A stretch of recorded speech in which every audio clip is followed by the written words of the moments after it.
Once there was a very wealthy businessman. One day, he was having dinner with his family when a thought crossed his mind. Today, we are all eating together. Will our future generations be able to eat like this too? He decided to find out how much property he owned. He called an accountant and instructed him, "Find out how much property I have and report back in 7 days." The accountant did his research, and after 7 days, he returned and said, "You have enough property that even if your next 7 generations do nothing, they can still live comfortably." Hearing this, the businessman was very happy, but then he started thinking, 7 generations will be able to eat, but what about the 8th?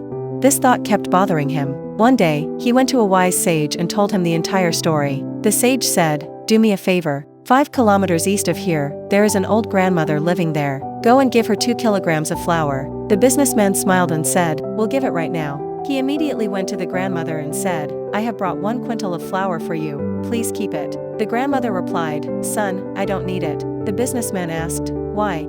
The grandmother said, "Today's meal is taken care of." The businessman then asked, "But what will you do tomorrow?"